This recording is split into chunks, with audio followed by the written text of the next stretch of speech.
Am I the a-hole for ruining my sister's engagement because of her flirty fiancé? For some context, I'm the oldest of three siblings, three girls, all raised by our incredible mother in Atlanta.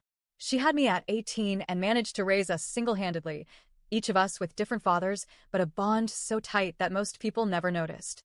Despite the chaos life threw at us, she was our rock. I did my best to make her proud. I studied hard, graduated top of my class, got into a solid university, and eventually earned a degree in computer science. I now work for a respected software company, and life was going pretty smoothly. A few years into my job, I met this amazing woman. Let's call her Sarah. We clicked almost instantly. She's smart, kind, and shares my passion for tech and bad reality TV. After a few months of friendship, I asked her out, and we've been dating ever since. Now, onto the issue at hand. My middle sister, Sophia, 24, had been dating a guy named Matt for around 3 years. He was fine, I guess. I'd met him a handful of times and thought he was a little too polished, maybe a little too charming, but nothing concrete to dislike. When he proposed to Sophia last year, I was genuinely happy for her. She seemed thrilled, and that was enough for me. Until a recent family gathering flipped everything upside down. This was the first time I was bringing Sarah to a full-blown family event. She was a little nervous, but everyone welcomed her warmly, at first. Things started to unravel at dinner. I was about to sit next to Sarah when Matt suddenly slid into the chair I had been heading toward, right beside her. Weirdly enough, Sophia was seated at the opposite end of the table. I figured maybe Matt's original seat got taken and didn't think too much of it. But as the dinner went on, I noticed something off. Matt and Sarah were talking way more than casual small talk. He was laughing at everything she said, leaning in close, brushing his arm against hers. At one point, he even placed his hand on her shoulder, which made Sarah visibly uncomfortable. She politely shrugged it off, but I saw it. I saw the way he was looking at her. I felt my stomach twist. After dinner, Sarah pulled me aside. She looked shaken. She told me Matt had been making uncomfortable, inappropriate comments, saying things like, "You deserve better than him," and "I can make you really happy." He even made vulgar comments about her body.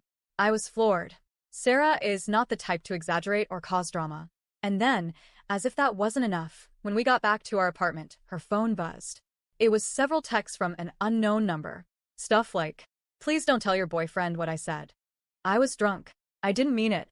Don't ruin this for me. I'm sorry. Please don't tell anyone." It was obviously Matt. I had no idea how he even got her number. Maybe he borrowed Sophia's phone under some innocent pretext and grabbed it. Either way, Sarah immediately blocked him, but I was fuming. I don't enjoy confrontation, but I couldn't just sit on this. So I called Sophia. I told her everything. Every word, every gesture, every text. There was a long silence on the other end. And then she hung up. Just like that. 10 minutes later, my phone exploded. My mom called. Family members started texting and calling. Apparently, as soon as I hung up, Sophia confronted Matt and absolutely lost it. My mom told me she had to physically restrain her. Sophia had grabbed a wine glass and tried to attack him, screaming at the top of her lungs. My mom had to take her back to her place to calm her down. It was chaos. Some of the family were supportive, telling me I did the right thing. Others? Not so much. I got messages saying I overreacted, that I should have let it go, that I was meddling in something that didn't concern me. It was frustrating, especially because they didn't even know the full story, just Sophia's meltdown. I started to second-guess myself. I mean, Matt might have been drunk. Maybe it was just a stupid mistake. Maybe I really did blow everything up unnecessarily. But then came the update. Update. I'm writing this from my office during a break, still trying to process everything. Turns out I didn't ruin the engagement.